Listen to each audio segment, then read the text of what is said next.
నమస్తే, నేను మీ Satish. Welcome to prime time debate. ఆంధ్రప్రదేశ్లో జగన్మోహన్ రెడ్డి గారు అధికారంలోకి వచ్చాక ఆయన ఏ పని చేసినా కూడా దాని వెనకాతల ఒక కుట్ర ఖచ్చితంగా దాగుంటుంది అనేటువంటిది వింటా ఉన్నాం. ఎందుకంటే వింటా ఉండమే కాదు, దాన్ని ప్రత్యక్షంగా చూస్తూ ఉన్నాం కూడా. ఎందుకంటే ఆయన వాలంటీర్ వ్యవస్థను తెచ్చారు. రాగానే వాలంటీర్ వ్యవస్థను తెచ్చి ఏం చెప్పారు? ప్రజలకి ప్రభుత్వానికి మధ్యన వీళ్ళు వారధులుగా ఉంటారు, అనుసంధానంగా ఉంటారు, సంక్షేమ పథకాలు అందిస్తారు అని చెప్పారు. కానీ దాని వెనకాతల జగన్మోహన్ రెడ్డి కుట్ర ఏమిటి అనేటువంటిది స్థానిక సంస్థల ఎన్నికలప్పుడు చూసాం. అలాగే ఇప్పుడు మళ్ళీ ఎన్నికల సమయంలో ఎలాంటి కుట్రలు చేస్తూ ఉన్నారు అన్నీ చూసాం. అయితే ఆ వాలంటీర్ వ్యవస్థను పెట్టి జగన్మోహన్ రెడ్డి కేవలం ఈ రకంగా ఎన్నికల ప్రచారాలు, దొంగ ఓట్లనే కాదు, అనేక కార్యక్రమాలు చేశారు. ముఖ్యంగా చూస్తే 50 ఇళ్ల పైన ఒక నిఘా పెట్టారు. అంటే ప్రతి ఇంటికి కూడా ఒక సీసీ కెమెరా పెట్టినట్లుగా ఈ వాలంటీర్ని అయితే కనుక వాడుకున్నారు. తద్వారా వాళ్ళకి సంబంధించినటువంటి వివరాలన్నీ కూడా తెచ్చుకున్నారు.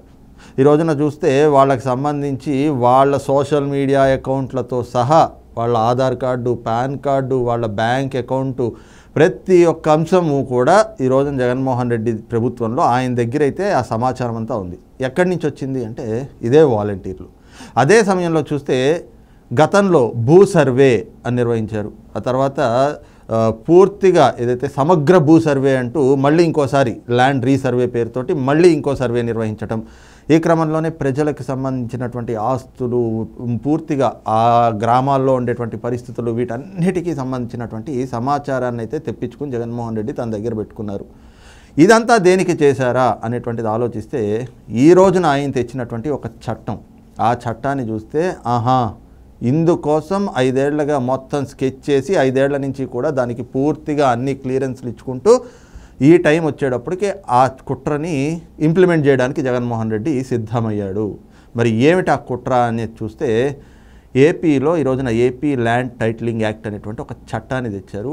ఆ చట్టం వెనకాతల జగన్మోహన్ రెడ్డి భారీ కుట్ర దాగి ఉంది అనేటువంటి విమర్శలు కూడా ఈ రోజున ప్రతిపక్షాల నుంచి వ్యక్తమవుతున్నటువంటి పరిస్థితి. మరి ఏమిటి అసలు ఈ చట్టం తాలూకు వెనకాతలు ఉన్నటువంటి జగన్మోహన్ రెడ్డి ఆంతర్యం ఏమిటి, అలాగే ఎందుకు ఇంత ప్రమాదకారిగా ఈ యాక్ట్ ఉంది అనేటువంటి అభిప్రాయాలు వ్యక్తమవుతూ ఉన్నాయి అనేటువంటి అంశాన్ని ఈ రోజున డిబేట్లో చర్చించబోతా ఉన్నాం. డిబేట్లో పాల్గొంటూ ఉన్నారు సీనియర్ జర్నలిస్ట్ సత్యమూర్తి గారు, అలాగే సీనియర్ జర్నలిస్ట్ కనకదుర్గ గారు. మేడం నమస్తే. సార్ నమస్తే. నమస్కారం అండి. సార్, ముఖ్యంగా ఏపీ ల్యాండ్ టైటిలింగ్ యాక్ట్, దీనిపైన అనేక విమర్శలు వస్తున్నాయి. అసలు ముఖ్యంగా ఇలాంటి ఒక చట్టాన్ని తేవటం న్యాయ వ్యవస్థకు కూడా ఆశ్చర్యపోయే విధంగా ఉంది అన్నటువంటి వాదనలు కూడా వింటా ఉన్నాం. ఏంటి అసలు ఈ యాక్ట్కి సంబంధించి జగన్మోహన్ రెడ్డి కుట్ర అంటే ఏంటి? ఇది అంటే మామూలుగా 1 గంట 2 గంటల్లో చెప్పేది కాదండి. ఇది అంత పెద్ద దుర్మార్గమైన చట్టం. మీ ఆస్తి మీద, అంటే ఏ స్థిరాస్తి ఉన్నా సరే, మీకు పొలం ఉన్నా, ఇల్లు ఉన్నా, మీకు స్థలం ఉన్నా, ఏది ఉన్నా సరే అది ఈ రోజు నుంచి మీది కాదు. మీరు ఏం చేయాలి, మీది కావాలి అంటే ఏం చేయాలి అంటే అక్కడ ఒక ఆఫీసర్ ఉంటాడు. ఆఫీసర్ దగ్గరికి వెళ్ళి, అయ్యా ఇది నాకు మా తాత ఇచ్చాడు, మా తాత మా నాన్నకి ఇచ్చాడు, మా నాన్న నాకు ఇచ్చాడు, ఇది నాది అని మీరు అక్కడికి వెళ్ళి రిజిస్టర్ చేసుకోవాలి. రిజిస్టర్ చేసుకుంటే మీది అవుతుంది. మా తాత ఇచ్చింది కదా, వారసత్వంగా నేను వాడుకుంటున్నాను, నా దగ్గర అన్ని డాక్యుమెంట్లు పక్కడబందీగా ఉన్నాయి అని మీరు గుండె మీద చేసుకొని నిద్రపోయే రోజులు పోయినాయి. ఇప్పుడు కొత్త రోజులు వచ్చినాయి. కొత్త రోజులు ఏంటి అంటే మీ ఆస్తి మీది కాదు.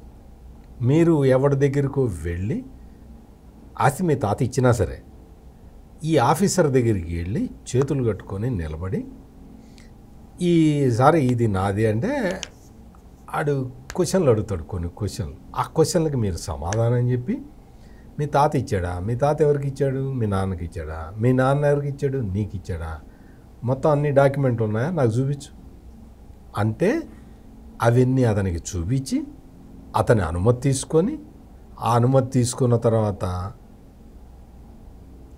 లంచం తీసుకోకుండా ఇస్తాడా అంటే నీ తాత నీకు ఇచ్చిన స్థలము, ఆస్తి మీద, స్థిరాస్తి మీద కొత్తగా వాడికి ఎవడికో లంచం ఇచ్చుకొని, పోనీ ఎవడన్నా మంచివాడు ఉండి లంచం అడక్కపోయినా కానీ, అసలు ఈ ప్రాసెస్ అంతా ఏంటి?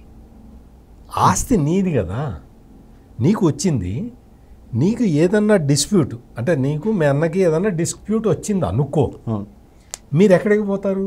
కోర్టుకి వెళ్తారు. కోర్టుకి వెళ్ళి అయ్యా ఇది నా వాటా, ఇది నా వాటా, మా అన్న వాటా ఇది, చూడు మా అన్న నాది గజం ఆక్యుపై చేసి ఏదో సంథింగ్, ఆ డిస్ప్యూట్ని మీరు కోర్టులో తేల్చుకుంటారు. కోర్టులో తేల్చుకుంటే కోర్టు ఏం చెబుతుంది, అన్ని పత్రాలన్నీ చూసి అసలు మీ ఇద్దరు వారసులా కాదా అని చూసి ఆ తర్వాత తీర్పు చెబుతుంది. అయ్యా కొంచెం జరుగు, అది మీ తమ్ముడి స్థలం అని చెప్తుంది.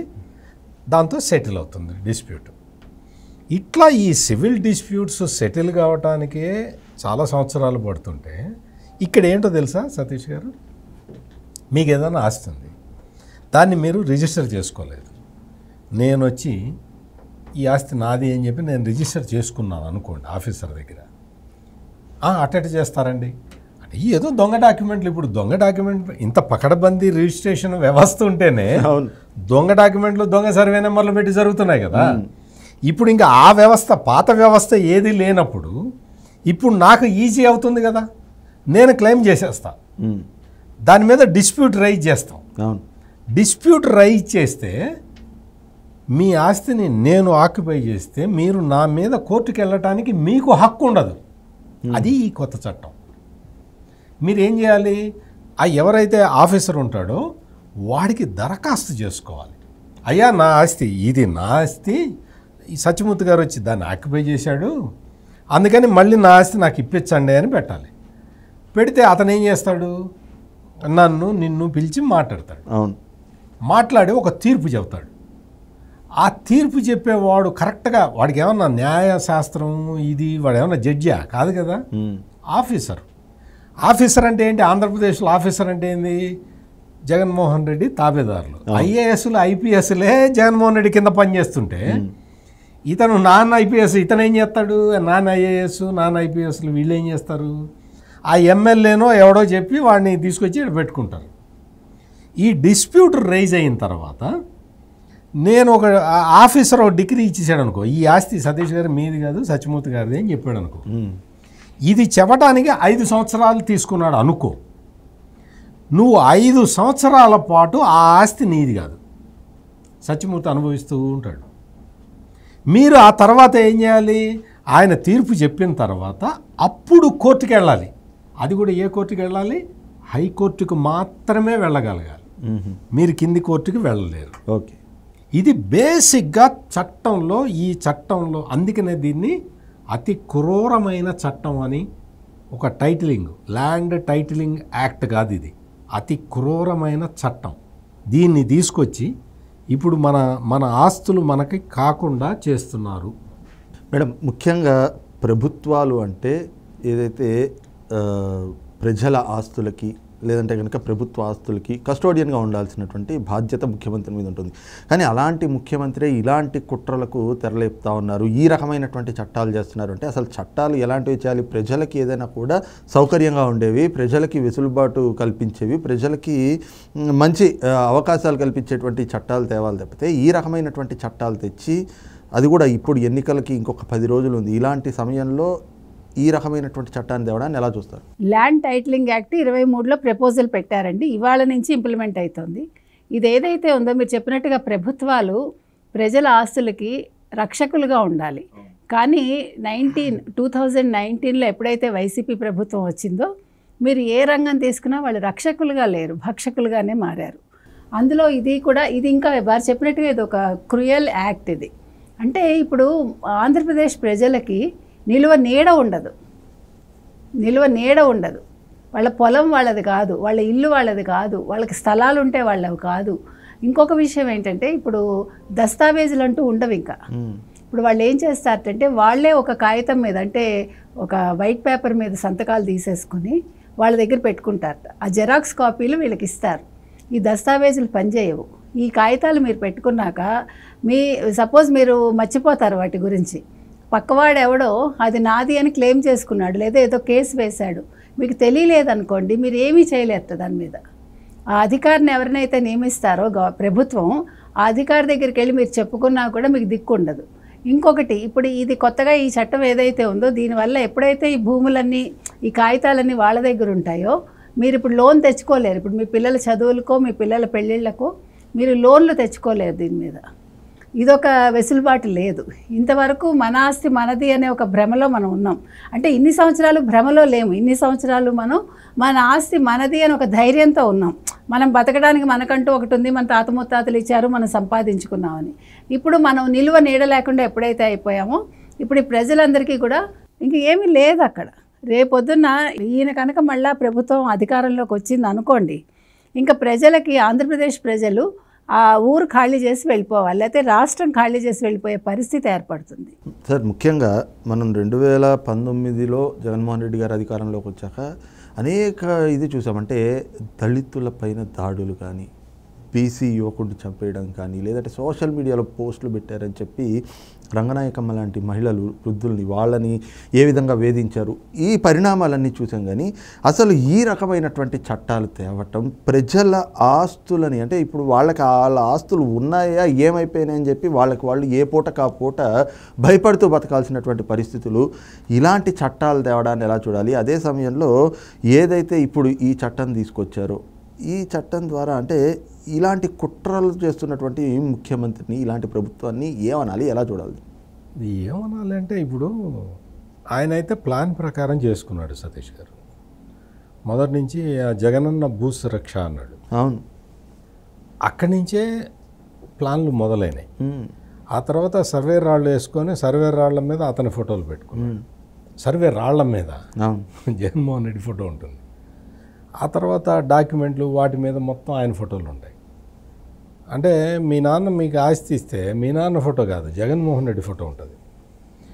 ఈ తరహాలో ఒక్కొక్కటి కబళించుకుంటూ వచ్చి ఫైనల్గా ఈ ఏపీ ల్యాండ్ టైటిలింగ్ యాక్ట్ని తీసుకొచ్చారు.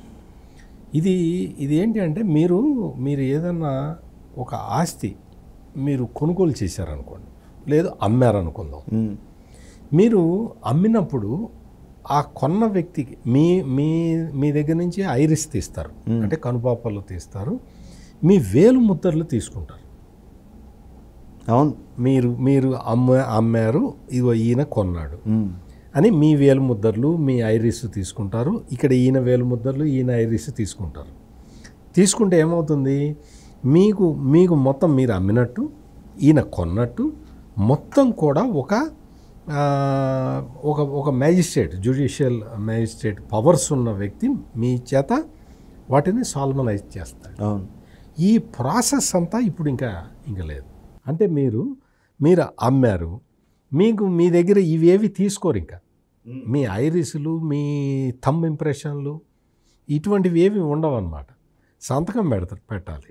మీరు సంతకం పెడితే మీ సంతకం నేను పెట్టడం ఎంతసేపు పని? Digital signature. ఇటువంటి ఆర్టిస్టులు చాలామంది ఉంటారు కదా. మీరు అంటే నా ఆస్తిని ఎంత ఈజీగా పక్కన వాడి మీదకి ట్రాన్స్ఫర్ చేయొచ్చో ఉంటుంది ఇందులో. అవును, అంటే అదే అంటుంది సార్. ఇప్పుడు ఇంతకుముందు ఆన్లైన్ రిజిస్ట్రేషన్ ప్రాసెస్ అని తెచ్చారు, అందులో కూడా ఏమిటి డిజిటల్ సిగ్నేచరు. మీకు ఆన్లైన్ ఇదేంటి అంటే, మీరు వీడియో కాన్ఫరెన్స్లో మీరు అవన్నీ చూస్తాడు అతను, ఎవరైతే రిజిస్ట్రార్, సబ్ రిజిస్ట్రార్ ఉంటాడో అవన్నీ చూస్తాడు, మీవన్నీ రికార్డ్ చేసుకుంటాడు. చేసుకున్న తర్వాత రిజిస్టర్ చేస్తాడు, మీ ఫోటోలు అక్కడ ఉంటాయి. ఇవన్నీ ఈ ప్రాసెస్ అంతా లేకపోతే నువ్వు అమ్మినట్టు, పలానావాడు కొన్నట్టు ఎవరు సర్టిఫై చేస్తారంటే జగన్ రెడ్డి ప్రభుత్వం నియమించిన ఒక అధికారి సర్టిఫై చేస్తాడు. నీకు ప్రభుత్వానికే క్రెడిబిలిటీ లేకపోతే ఇంక నీకు ఈ ఆఫీసర్ని ఎట్లా నమ్ముతావు నువ్వు? ఇప్పుడు ప్రాసెస్ అనేది లేకుండా అసలు ఈ వ్యవస్థ మొత్తం తీసేయాలి అని ఆలోచించటమే తప్పు. మీకు ఈ ఏపీ ల్యాండ్ టైటిలింగ్ యాక్టు మీకు ఇందులో ఇది అమల్లోకి వచ్చేసిన తర్వాత ఇప్పుడు ఏంటో తెలుసా, మీరు రిజిస్టర్ చేస్తే మీకు రిజిస్టర్డ్ డాక్యుమెంట్లు మీకు ఇవ్వరు, జిరాక్స్లు ఇస్తారు. అదేంటండి జిరాక్స్ ఇచ్చారు అని అడిగావు అనుకో, ఏదన్నా దిస్ ఈజ్ సర్టిఫైడ్ కాపీ అని రాసి ఇస్తాడు. అంటే సర్టిఫైడ్ కాపీ వస్తుంది తప్ప నీకు ఒరిజినల్ డాక్యుమెంట్ నీ దగ్గర ఉండదు. ఒరిజినల్ డాక్యుమెంట్ నీ దగ్గర లేకపోతే ఇంకా ఆ భూమి నీదైనట్ట కాదన్నట్ట. రేపొద్దున నువ్వు బ్యాంకుకి వెళ్ళి ఈ జిరాక్స్ కాపీ ఇస్తే వాడు ఏమన్నా యాక్సెప్ట్ చేస్తాడా? నీకేమన్నా నువ్వు పిల్ల పెళ్ళికో లేకపోతే పిల్లాడి చదువుకో డబ్బులు కావాలంటే అవసరానికో వైద్య అవసరాలకి నీకు బ్యాంకు లోను, ఇంకో విచిత్రం ఏంటి చెప్పమంటారా, ఈ బ్యాంకు లోను కావాలంటే నువ్వు వెళ్ళి అయ్యా నాకు ఈ భూమి నాది అని వాడి దగ్గర సర్టిఫై చేసుకొని సంతకం పెట్టించుకోవాలి. బ్యాంకు లోనికి వెళ్ళు పో అని వాడు అనుమతిస్తే అది తీసుకెళ్ళి బ్యాంకు దగ్గరికి వెళ్ళాలి. ఏంటిది, నా ల్యాండ్ మీద, నా ఇంటి మీద, నా స్థలం మీద, నా స్థిరాస్తి మీద వాడెవడిదో పెత్తనం ఏంటి? వాడి సంతకం తీసుకుంటే తప్ప నేను లోన్ తెచ్చుకోలేకపోవటం ఏంటి? నా అవసరాని కోసం నేను నా ల్యాండ్ మీద, నా ఇంటి మీద నేను అప్పు తెచ్చుకుని నేను మళ్ళీ తర్వాత అప్పు కట్టుకుంటాను. నేను మధ్యలో వాడెవడో పర్మిషన్ ఇవ్వటం ఏంటి? వాడు పర్మిషన్ ఇవ్వకపోతే బ్యాంకు వాడు లోన్ ఇవ్వకపోవటం ఏంటి? ఇదేమి చట్టం? ఇది ఈ ఏపీ ల్యాండ్ టైటిలింగ్ యాక్ట్లో ఉన్న ప్రధానమైన లోపం. ఇది లోపం అంటే లోపభూయిష్టంగా వాంటెడ్గా ఈ చట్టాన్ని తయారు చేసి ఇంప్లిమెంట్ చేస్తున్నారనేది మొత్తం అడ్వకేట్లు అందరూ కూడా తిరుగుబాటు చేశారు దీని మీద. ఎందుకు? ల్యాండ్ డిస్ప్యూటు నువ్వు ఇక్కడ రైజ్ చేయడానికి వీల్లేదు, హైకోర్టుకి వెళ్ళి రైజ్ చేసుకోవాలి. ల్యాండ్ డిస్ప్యూట్ లోకల్ కోర్టులో, సివిల్ కోర్టులో రైజ్ చేయకపోతే హైకోర్టు మాత్రం ఎట్లా తీసుకుంటుంది? ఎన్ని కేసులను తీసుకుంటుంది? వాడెవడో ఆఫీసర్ ఇచ్చిన సర్టిఫికెట్ మీద హైకోర్టుకి వెళ్తే మనం ఆ హైకోర్టు వాడిచ్చిన సర్టిఫికెట్ ఆధారంగా తీసుకొని ఆధారాలు పరిశీలించి అది నీది అని చెప్పి నువ్వు ఎట్లా ప్రూవ్ చేసుకుంటావు? ఆఫీసర్ నీది కాదు అని చెప్తూ ఉంటే నీ కింద కోర్టులో అయితే రకరకాల మెకానిజం ఉంటుంది. నువ్వు హైకోర్టుకి వెళ్తే అసలు ఈ మెకానిజమ్స్ ఉండవు అక్కడ. అటువంటి పరిస్థితుల్లో నీకు న్యాయం ఎట్లా జరుగుతుంది? ఇది ప్రధానమైన ప్రశ్న. ఏపీ ల్యాండ్ టైటిలింగ్ యాక్ట్ అందుకని ఇది ఇంత ప్రమాదకరమైన క్రూరమైన చట్టంగా మనం చెప్పొచ్చు. మేడం, ముఖ్యంగా ఎప్పుడైతే ఈ ఆన్లైన్ రిజిస్ట్రేషన్ అనేటువంటి పద్ధతిని తీసుకొచ్చారో అప్పుడే అనుమానాలు వచ్చినాయి. ఏమిటి ఆన్లైన్ రిజిస్ట్రేషను అంటే ఆస్తులు మన పేరు మీద ఉంటాయా? ఎందుకంటే అందులో డిజిటల్ సిగ్నేచర్ అప్లోడ్ చేయాలి అంటున్నారు. డిజిటల్ సిగ్నేచర్ అంటే ముఖ్యమంత్రి సంతకమే ఈ రోజున బయటకు వచ్చేసినటువంటి పరిస్థితి. ఆ సీఎంఓలో జరిగినటువంటి తతంగాలు గతంలో చూసాం. ఇవి ఒక పక్కన ఆన్లైన్ రిజిస్ట్రేషను, డిజిటల్ సిగ్నేచరు, ఈ తలనొప్పులు ఒక పక్కన ఉంటే, ఇంకో పక్కన మన ఆస్తి పత్రాలు, నేను కొనుక్కున్న ఆస్తి పత్రాలు నా దగ్గర ఉండకుండా ఒరిజినల్స్ గవర్నమెంట్ దగ్గర పెట్టుకోవడం ఏంటి, నాకు జిరాక్స్ కాపీలు ఇవ్వడం ఏంటి? అసలు ఇలాంటి చట్టాలు రూపొందించి ఏమి చెప్దామని, అంటే ప్రజలకి ఏం సందేశం ఇద్దామని, లేకపోతే ఇలాంటి చట్టాలు చేయడం వెనకాతల వీళ్ళ ఉద్దేశం ఏంటనుకోవాలి? సందేశాలు ఆయన ఏమిస్తాడండి? ఆయన సందేశాలు ఇచ్చే ముఖ్యమంత్రి, ఆయన అన్నీ లాక్కునే ముఖ్యమంత్రి. ఆయనది క్రిమినల్ మైండ్ అని మొదటి నుంచి చెప్తున్నాం మనం. ఇప్పుడు ఆంధ్రప్రదేశ్ ఇవాళ చాలా ప్రమాదకర పరిస్థితుల్లో ఉందండి, చాలా ప్రమాదకర పరిస్థితులు. ఈ చట్టం ద్వారా అసలు ప్రజల అంటే ఇప్పుడు మానం పక్కకు పెడితే ప్రాణానికి కానీ ఆస్తికి కానీ విలువ లేదు. ఇప్పుడు వాళ్ళకి అసలు ఏమీ లేదు అక్కడ చెప్పాలంటే. అంతే కదా, రాత్రికి రాత్రి ఏమైపోద్ది మొత్తం డిజిటల్ సిగ్నేచర్ డాక్యుమెంట్స్ ఖాళీ చేసి వెళ్ళిపోవడం అనేది మనం వింటాం కదా. ఇప్పుడు ఆ పరిస్థితుల్లో ఆంధ్రప్రదేశ్ ప్రజలు ఈరోజు ఆ స్థితికి చేరుకున్నారు. ఒక కిమ్ము రాజ్యంలో కూడా ఇలా ఉంటుందేమో మనకు తెలియదు. ఇక్కడ అలా ఉంది పరిస్థితి. కిమ్మును మించిపోయాడు ఎవరు? జగన్మోహన్ రెడ్డి. ఇందాక వారు చెప్పినట్టుగా ఇప్పుడు మనం ల్యాండ్ రిజిస్ట్రేషన్ అధికారి పర్మిషన్ లేకుండా మీరు లోన్ తెచ్చుకోలేరు ఇంక మీదట. వాడు పర్మిషన్ ఇస్తేనే, అది కూడా దానికి కూడా 100 రకాల కారణాలు చెప్తున్నారు వాళ్ళు ఏమంటున్నారు? మీరు ఒకవేళ పర్మిషన్ తెచ్చుకుని మీరు తీసుకోవాలన్నా కూడా ఎవడైనా అబ్జెక్షన్ పెట్టాడనుకోండి మీ ల్యాండ్ మీద, మీకు లోన్ రాదు. వాడు ఎవడైనా అబ్జెక్షన్ పెట్టాడనుకోండి మిమ్మల్ని జైల్లో కూడా వేస్తాడు. ఇంకా సివిల్ కోర్టులు అనేవే లేవు మీకు. వారు చెప్పినట్టుగా no civil courts at all. Civil court లేకపోతే మీకు అసలు మీరు ఎక్కడికి వెళ్తారు? ఒక సామాన్య వ్యక్తి ఎవరి దగ్గరికి వెళ్ళి తను గోడు చెప్పుకుంటాడు? ఈ అధికారి దగ్గరికి వెళ్తే వాడు గుంజుకుంటాడు మొత్తం. వాళ్ళు ఎక్కడికి వెళ్తారండి? అసలు ఇప్పుడు ఈ చట్టం ఏంటి అసలు? ఇది ఇంత ఘోరంగా అసలు మనం ఎప్పుడూ ఇన్ని సంవత్సరాల్లో స్వతంత్రం వచ్చాక ఇటువంటి చట్టాలు చూడలేదు, ఇటువంటి ముఖ్యమంత్రిని ఎవరు చూడలేదు చెప్పాలంటే. ఇది చాలా అసలు ప్రజల్లో ఇప్పుడు దీని మీద వ్యతిరేకత రాకపోతే వాళ్ళ ప్రాణాలకు అసలు రక్షణ లేదు. వాళ్ళ ఆంధ్రప్రదేశ్ వదిలేసి పారిపోవాలంతే. సార్ మీరు చెప్పండి, ముఖ్యంగా అంటే ఎక్కడైనా కూడా మీరు అన్నట్టు పిల్లలు చదువుకోవడానికో, లేదా ఇంట్లో ఆడపిల్ల పెళ్ళికో, లేదంటే కనుక పై చదువులు చదవడానికి డబ్బులు కావాలో, లేదా ఇంట్లో పెద్దవాళ్ళు ఉన్నారు వాళ్ళ ఆరోగ్యం బాగాలేదన్నప్పుడు మన డాక్యుమెంట్లు తీసుకెళ్ళి బ్యాంకులోనో లేదా బయట ఎవరి దగ్గరైనా వడ్డీకి డబ్బులు తీసుకున్నా, ఇదిగోరా బాబు నా డాక్యుమెంట్లు పెట్టుకో నాకు అప్పివ్వు అని చెప్పుకుంటాం. మనం చూసాం ఆల్రెడీ. ఏది ఈయన ఇళ్ల పట్టాలు ఇచ్చిన దాంట్లో ఈయన ఫోటో పెట్టుకుని పత్రం ఇస్తే అది పట్టుకుని గుంటూరులో మహిళలు బ్యాంక్కి వెళ్తే వెనక్కి తిప్పి వాళ్ళ మొహాన్ని కొట్టారు. అలాంటిది ఈరోజు జగన్మోహన్ రెడ్డి ఫోటో పెట్టి సర్టిఫైడ్ కాపీ అని ఇస్తే ఏంది? ఈ రకంగా ఉంటే జనాలు బతకాలనా లేకపోతే ఏం చేయాలని? వాళ్ళ మెయిన్ ప్రధానమైన ఉద్దేశం ఏంటి అంటే, నీకు అసలు బతకటానికి నీకు గ్యారంటీ లేకుండా చేయటం, అదే వీళ్ళ ప్రధాన లక్ష్యంగా కనపడుతున్నది. అంటే మనిషి స్వతంత్రంగా బతకటానికి ఏది అవసరమో అది ఒక్కొక్కటి తీసేయటం జగన్మోహన్ రెడ్డి లక్షణంలాగా కనపడుతున్నది మనకి.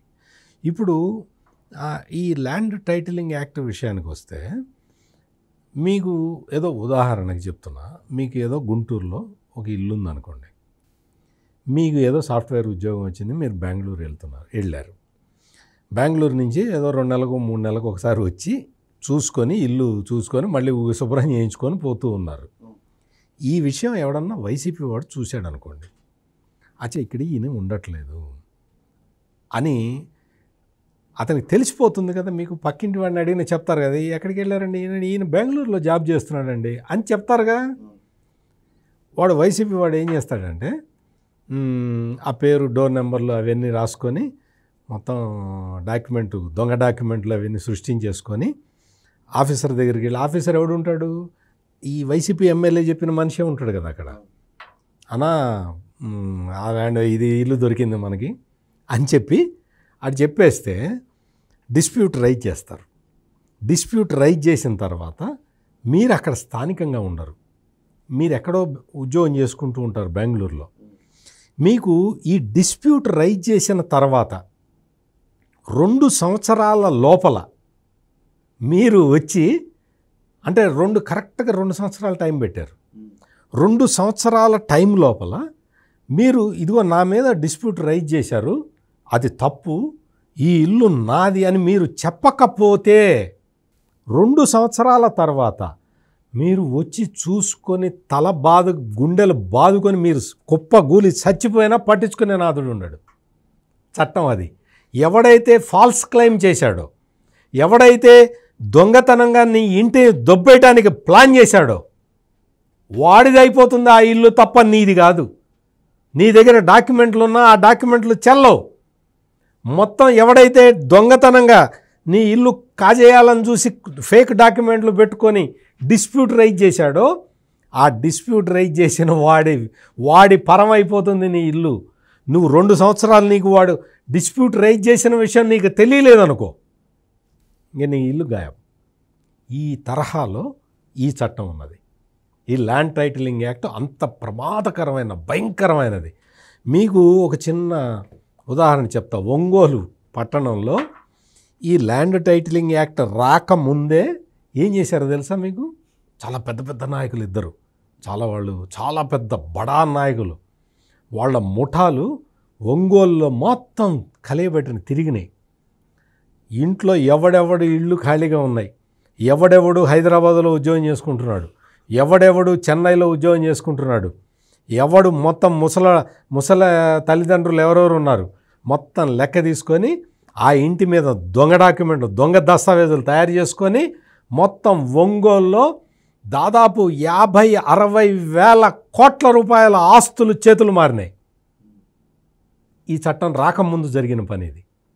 చట్టం రాకముందరే ఇంత పెద్ద ఎత్తున కింది మధ్యతరగతి వాళ్ళ ఆస్తులు దోచేసుకున్నారు. అన్ని డిస్ప్యూట్లో పడ్డాయి, పోలీసు కంప్లైంట్లు వెళ్ళినాయి, వాళ్ళు వచ్చి మొత్తుకున్నారు.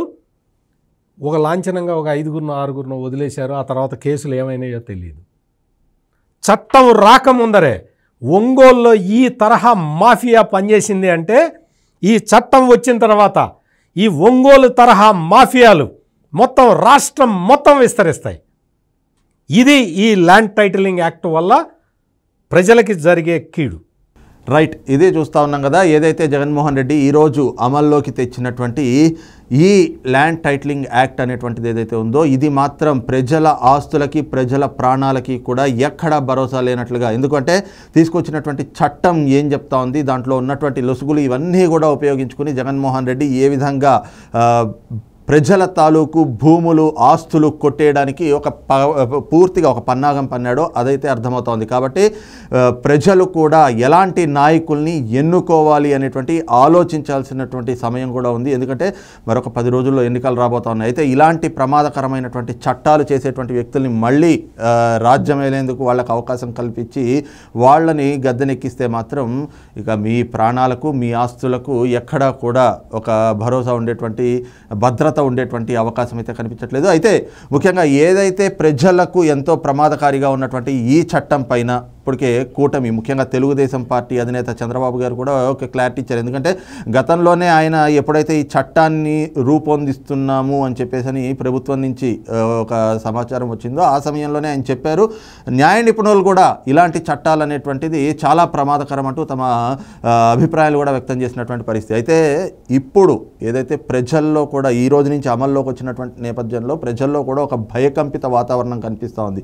అందుకే చంద్రబాబు నాయుడు గారు కూడా చాలా స్పష్టంగా చెప్తా ఉన్నారు, రేపు కూటమి అధికారంలోకి వచ్చిన తర్వాత ఆయన మొట్టమొదటి సంతకం ఈ చట్టాన్ని రద్దు చేయడం మీదే చేస్తాను. తన మొట్టమొదటి సంతకం కూడా ఈ ఏదైతే ల్యాండ్ టైటిలింగ్ యాక్ట్ ఉందో ఈ చట్టాన్ని రద్దు చేసేందుకే తన సంతకం చేయబోతున్నాను అంటూ కూడా ప్రజలకు ఒక భరోసా ఇచ్చారు. కాబట్టి ఖచ్చితంగా ప్రజలు కూడా ఎలాంటి నాయకుల్ని ఎన్నుకోవాలి అంటే మీ ఆస్తులకి మీ ప్రాణాలకు రక్షణగా నిలిచేటువంటి నాయకుడు కావాలా, లేదంటే మీ ప్రాణాలు పోయినా మీ ఆస్తుల్ని దోచేయడమే లక్ష్యంగా పెట్టుకున్నటువంటి నాయకుల్ని ఎన్నుకోవాలా, ఇది కూడా ఇప్పుడు ఎన్నికల్లో ఉన్నటువంటి తరుణంలో ఆలోచించాల్సినటువంటి ఆవశ్యకత అయితే ఆంధ్రప్రదేశ్లో జరుగుతున్నటువంటి పరిణామాలను బట్టి అర్థమవుతోంది.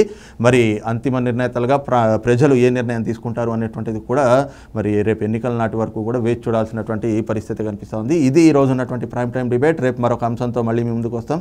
Thank you. నమస్కారం.